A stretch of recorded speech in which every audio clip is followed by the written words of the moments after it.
Good day, my brothers and sisters. Praise God. Praise God. Let's start off by saying that. Praise God. Speak life.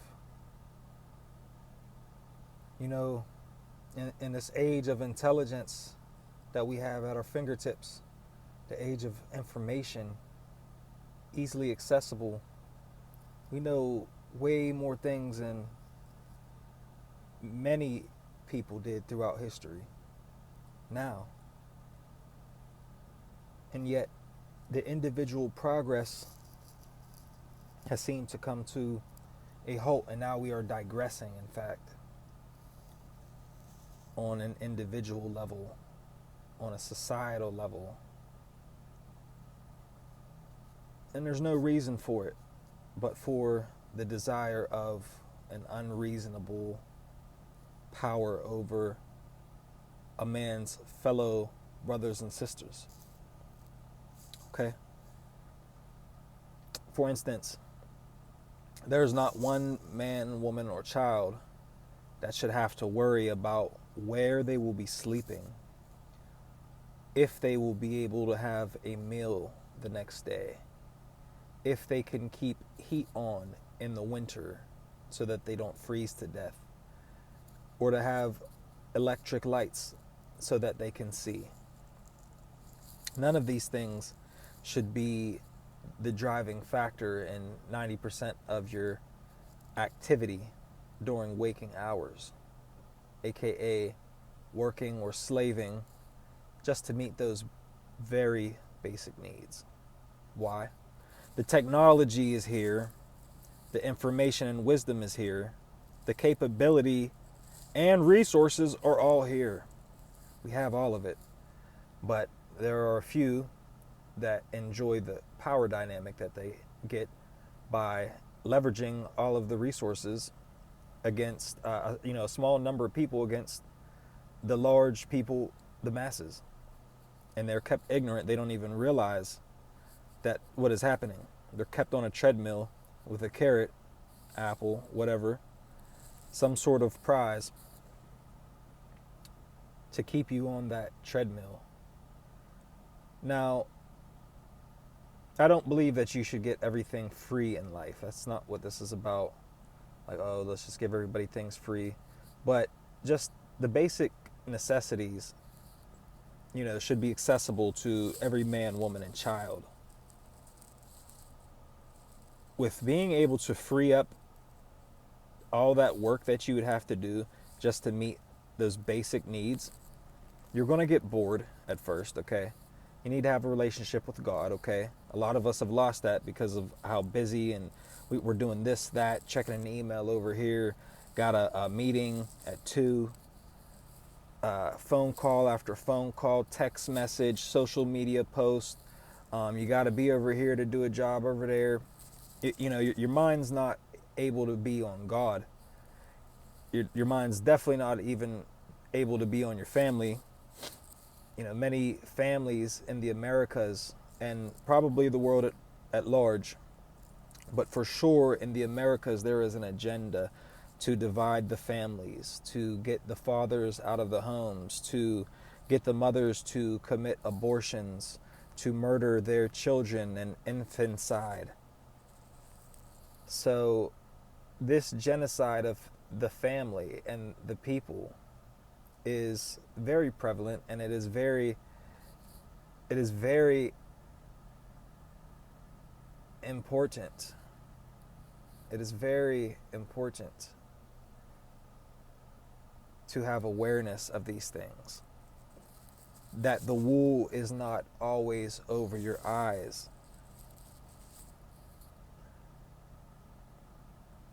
My brothers and sisters, we as a people do not need to slave to have a home, have energy, have food to eat.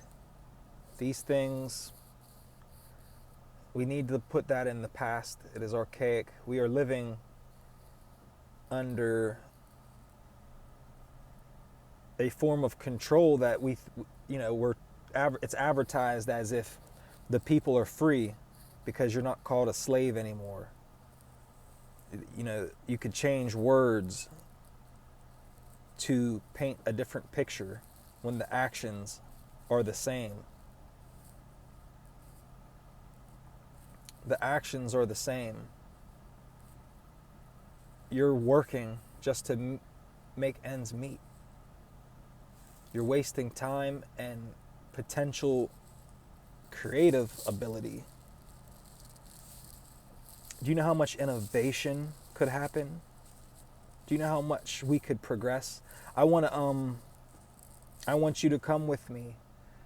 We're going to build communities. That this is what we need.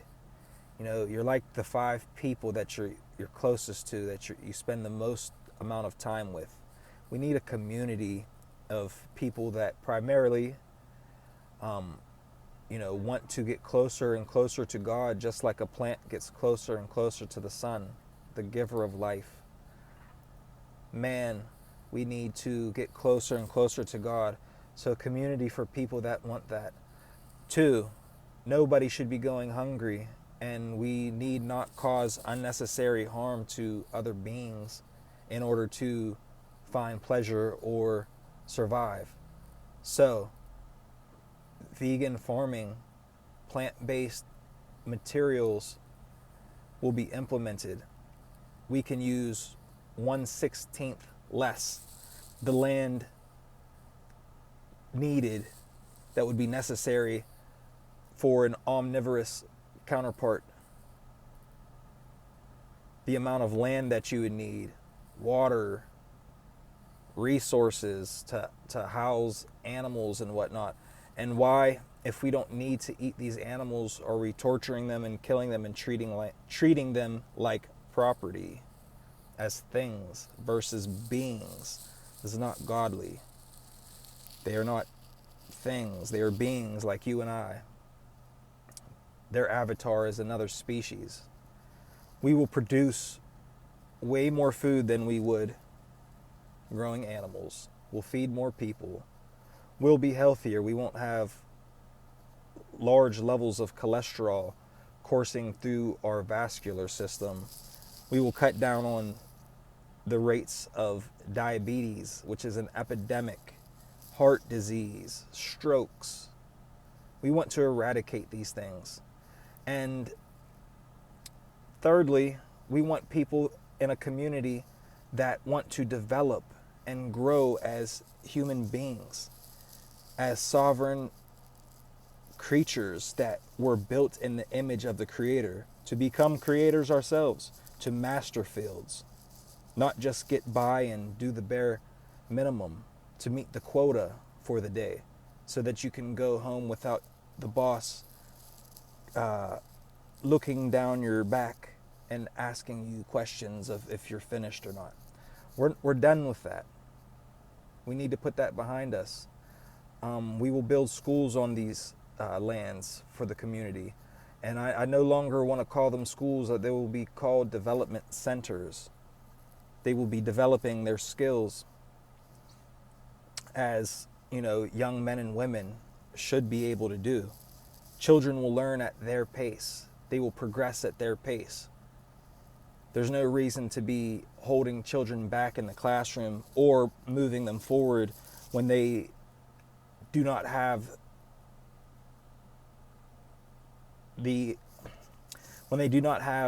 a grasp of what it is that they were trying to be taught. If they cannot read, they shouldn't be graduating from high school. The illiteracy rate is rising rampantly in the Americas.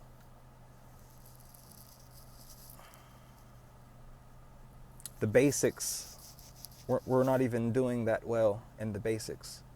Reading and writing, mathematics. We will have students that can be fostered in an environment to allow them to thrive educationally, allow them to thrive spiritually, allow them to thrive physically. These children have such a huge potential. A tiny seed can contain the information, the divine information and blueprint to grow a tree capable of growing hundreds of feet tall and live for thousands of years. A feat seemingly impossible. All of that is within there. Now, as man is a seemingly insignificant, small, futile creature that causes more harm than good. But within that man, within that seed, has the potential, the divine potential, the divine blueprint to be 1,000 times more grand than he could ever have conceived before. He can reach heights that he has never known before. He has always been low with the bushes and the weeds. Till one day, he pokes up out of the bushel. He pokes up out of the briar bush. And he sees the sun, and he keeps going higher and higher and higher and higher.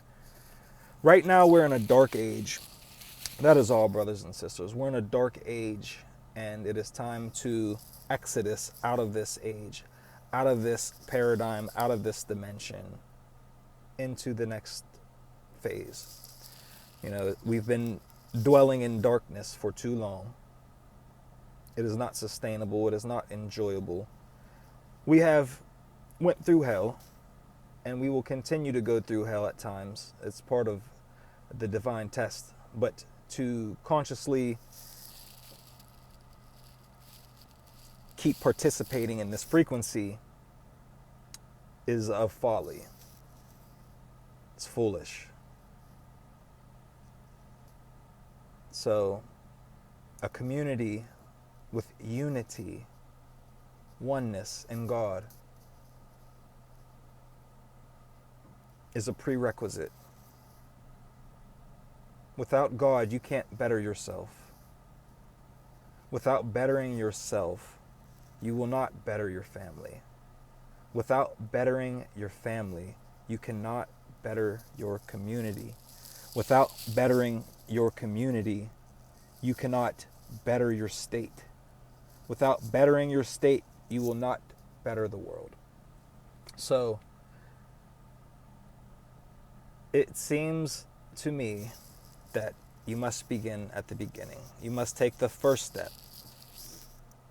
Allow God into your heart. You know, we've built these hard shells around ourselves as a protective mechanism from the harsh world. Fair enough. But that seed also has a hard shell. It must soften. It must be able to break through so it can build its root system, so it can begin to dive deep and strong. A being with no roots is at the mercy of the wind. Grow your roots strong. Build your foundation. And just like the tree reaches closer and closer to the sun, the life giver, we need to get closer and closer to our life giver, our creator. Getting the land will be a feat, not impossible, a feat, a small one to overcome. That'll be the easy part, acquiring it. But to bring the souls together, willing to do the work, willing to do the mission, to bring the people out of this situation, to bring the people into the next phase, the next chapter of this reality. And to do that, we need God. We need unity, and we need to be on the same page. This whole selfish, independent attitude that is promoted is toxic. What being lives independent and thrives? You can come up with all the excuses you want to, but I do this and I do. Do you really? Do you really? Have a little humility. Humble yourself. You need your fellow man as he needs you. let's go back to the seed. The seed needs the soil and the nutrients within the soil and the water and the warmth of the sun and the light rays. It needs all of these different things before it can even bloom. It needs all of these things. If you just put a seed in some dry, salty dirt with no light, no warmth, no moisture, you will get no growth. No growth. So the land will be a feat to overcome, but it's only a financial feat. Money is in heavy supply. There's not any shortage of money. Now, the right people to bring this together, you will be attracted to this. You will be attracted to this. You will receive a divine message through the ether, probably led you to this point at this moment as well. If you're still here, this message was intended for you. And, oh, wow, we've got a lot of work to do because this is a serious, serious mission. This is very serious. This is life or death for our future generations. Our grandchildren, our great-grandchildren, and their great-grandchildren, it's all up to us. We are their ancestors. We are the present day ancestors. We're the ancestors of the future generations. Will they even exist? Will we do such a heinous job, doing heinous works under the guise of the status quo?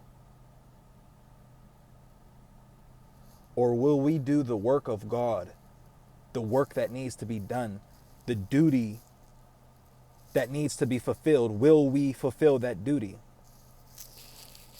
We either will, or the subsequent generation shall perish.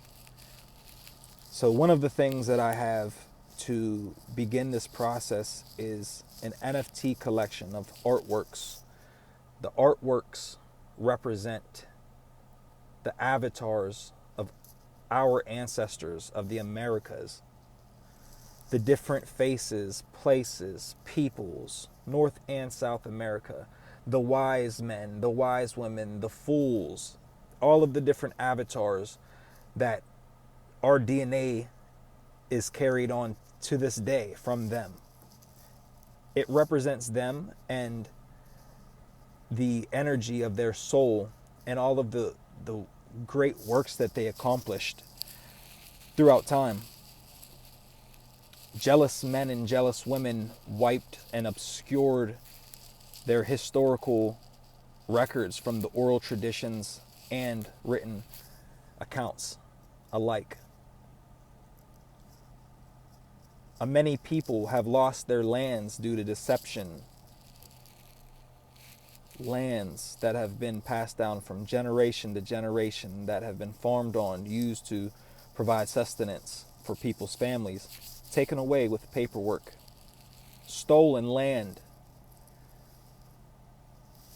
It's time to have a safe home with safe, healthy food and a safe environment for children to thrive and expand their horizons and become masters. The new renaissance is upon us. We're headed out of the dark ages. It's archaic.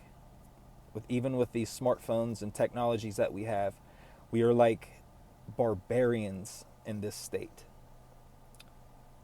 So the NFT project will go towards funding this project, funding for land, for water systems. We can pull water out of the air and filter it. A filtration device can be implemented with filtering water out of the air, free water, energy devices, the cost of materials for building. We can use cob to build homes. There are homes in Europe that were built from cob that are still standing today, over 2,000 years old. We should be building things to last, not to be quick, cheap, and make a quick buck. think for the long run, think in 1,000 years, millennium at a time, millennia. We think about today and tomorrow too much. It's good to live in the moment, but when that's all you see, you're not moving the right way. It's a lot deeper than that. It's a lot deeper than that. There's a lot more going on than what you see right in front of your face. There's a whole game being played. And you can either stand and raise your hands with your family in triumph, all from the help of the King, or you could sit back and watch it all burn down. You could watch it all burn down. Keep going down that hell frequency till you're so miserable until the day you die, and then your children live that same life, their grandchildren, and things just get worse. So we have a choice. We can stand up, fight, do what's right, begin to build, or we can perish for a lack of no vision. I love you, brothers and sisters. Bless you all.